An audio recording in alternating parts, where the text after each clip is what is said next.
Connor's wife's vows have been broken when she was caught cheating with an NHL star.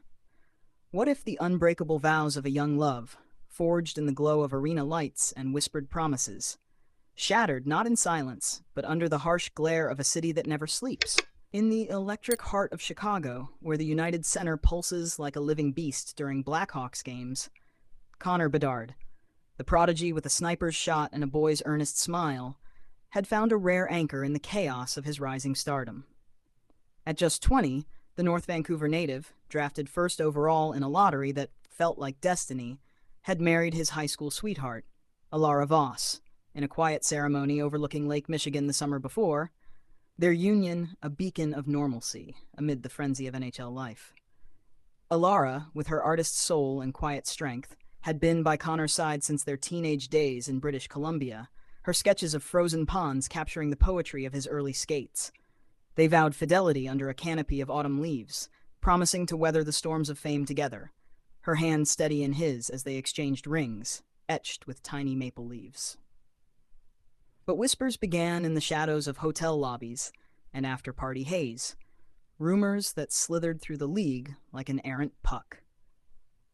It was during the Blackhawks' grueling road trip through the Northeast in early October 2025, with the crisp fall air carrying the scent of victory and vulnerability, that the fragile threads of their marriage began to unravel. Alara, left behind in their Windy City loft while Connor chased pucks from Boston to New York, sought solace in the glittering underbelly of celebrity.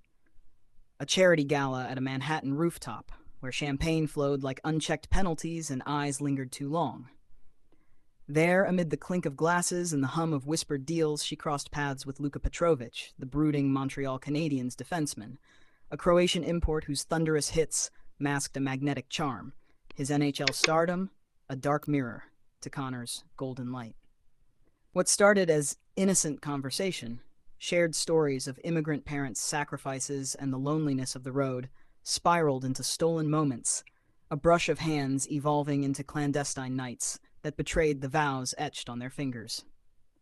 The turning point came on a rain-slicked evening in Montreal, after a heated Blackhawks-Canadiens clash, where Connor's overtime goal had ignited the Bell Center into a frenzy of cheers and jeers, the crowd's roar, a thunderous wave crashing against the glass. As players mingled in the post-game haze of a private lounge, hidden from the flashing cameras, Alara, visiting unannounced in a bid to mend the growing distance, slipped away with Luka, their laughter echoing down a dimly lit corridor, while Connor signed autographs for adoring fans, oblivious to the fracture forming just beyond the velvet ropes. Word spread like wildfire through the locker room grapevine, a teammate's hushed alert pulling Connor aside mid-conversation, his face draining of color as photos surfaced on a burner social account.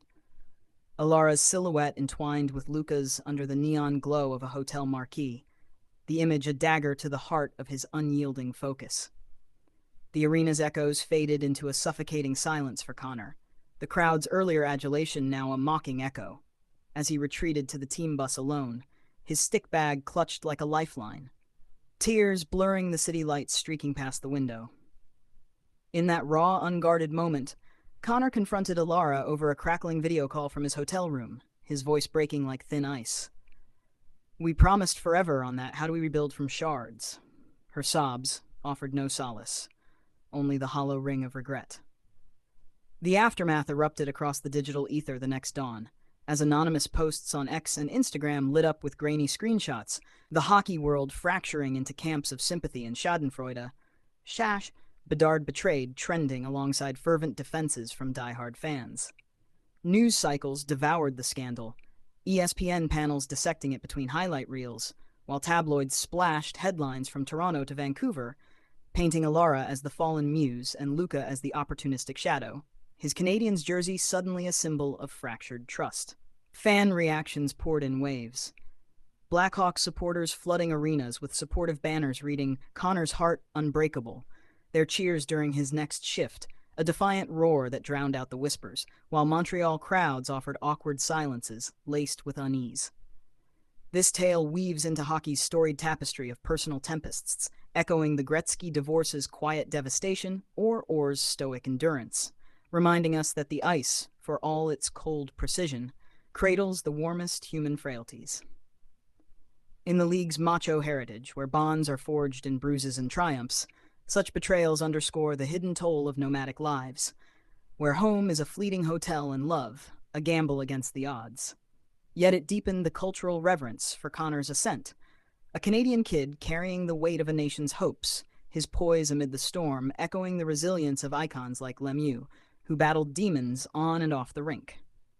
The moment spread beyond borders, inspiring think pieces in The Athletic on the perils of young fame, where adoration amplifies every crack, turning private pain into public parable. As the feeds quieted, leaving a digital scar, it invited a broader gaze at the NHL's undercurrents, how scandals, once hushed, now fuel conversations on mental health support for players adrift in the spotlight. In the quiet aftermath, with divorce papers drafted under the glow of a solitary desk lamp, this rupture reveals the profound vulnerability woven into the fabric of athletic pursuit, where glory's edge cuts deepest into the soul. It speaks to humanity's tender underbelly.